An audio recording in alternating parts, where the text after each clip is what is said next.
بسم اللہ الرحمن الرحیم۔ کافی عرصہ پہلے کی بات ہے، ایک لڑکی جس کا نام تبسم تھا، اس کی شادی ہوئی۔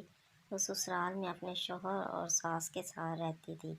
بہت کم وقت میں ہی تبسم کو یہ اندازہ ہو چکا تھا کہ وہ اپنی ساس کے ساتھ نہیں رہ سکتی۔ ان دونوں کی شخصیت بالکل مختلف تھی اور تبسم اپنی ساس کی بہت ساری عادتوں سے پریشان تھی۔ اس کی ساس ہر وقت تبسم پر طنز کرتی رہتی تھی، جو اسے بہت ناگوار گزرتا تھا۔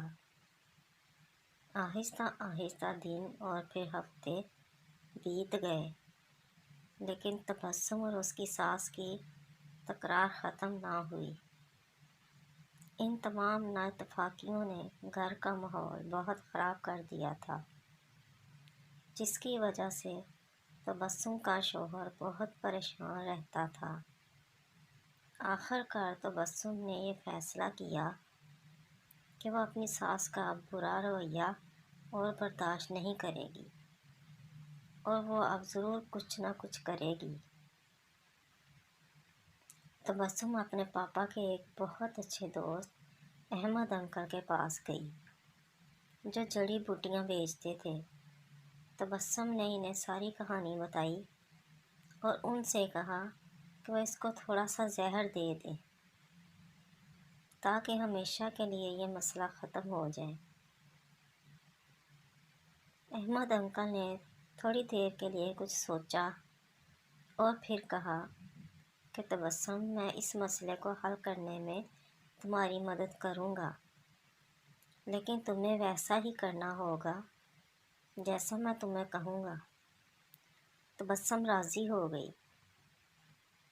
احمد انکل ایک کمرے میں گئے اور تھوڑی دیر بعد اپنے ہاتھ میں کچھ جڑی بوٹیاں لے کر لوٹے۔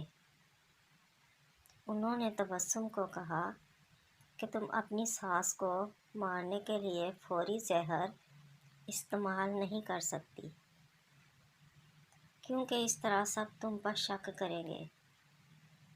اس لیے میں تمہیں یہ جڑی بوٹیاں دے رہا ہوں، یہ آہستہ آہستہ ان کے جسم میں زہر پھیلائیں گی۔ ہر روز تم کچھ اچھا پکانا اور پھر انہیں کھلا دینا۔ انہیں کھانا دیتے وقت اس میں یہ جڑی بوٹیاں ڈال دینا، اور ہاں، اگر تم چاہتی ہو کہ کوئی تم پر شک نہ کرے کہ تم نے انہیں مارا ہے، تو تمہیں یہ خیال رکھنا ہوگا کہ تمہارا رویہ ان کے ساتھ بہت دوستانہ ہو۔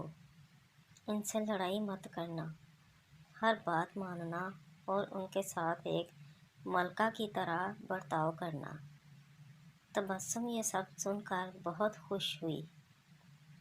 اس نے احمد انکل کا شکریہ ادا کیا اور جلدی سے گھر چلی گئی، کیونکہ اب اسے اپنی ساس کو مارنے کا کام شروع کرنا تھا۔ ہفتے گزر گئے اور پھر مہینے۔ تبسم روز کچھ اچھا پکا کر اپنی ساس کو خاص طور پر پیش کرتی تھی۔ اسے یاد تھا کہ احمد انکل نے اس سے کیا کہا تھا کہ اسے اپنے غصے پر قابو رکھنا ہے، اپنی ساس کی خدمت کرنی ہے اور ان کے ساتھ اپنی ماں جیسا برتاؤ کرنا ہے۔ 6 مہینے گزر گئے۔ گھر کا نقشہ تقریباً بدل چکا تھا۔ تبسم نے کوشش کر کے اپنے غصے پر قابو پانا سیکھ لیا تھا۔ اب اکثر وہ اپنی ساس کی باتوں پر ناراض اور غصہ نہ ہوتی۔ 6 ماہ میں ایک بار بھی اس کا اپنی ساس سے جھگڑا نہیں ہوا تھا، اور اب اسے وہ بہت اچھی لگنے لگی تھی اور ان کے ساتھ رہنا بھی آسان لگنے لگا تھا۔ اس کی ساس کا رویہ بھی اس کے ساتھ بہت بدل گیا تھا، اور وہ بھی تبسم کو اپنی بیٹیوں کی طرح پیار کرنے لگی تھی۔ وہ اپنے ساتھ ملنے والوں کے درمیان تبسم کی تعریفیں کرتی تھی۔ تبسم اور اس کی ساس دونوں اب ایک دوسرے کو ماں بیٹی کی طرح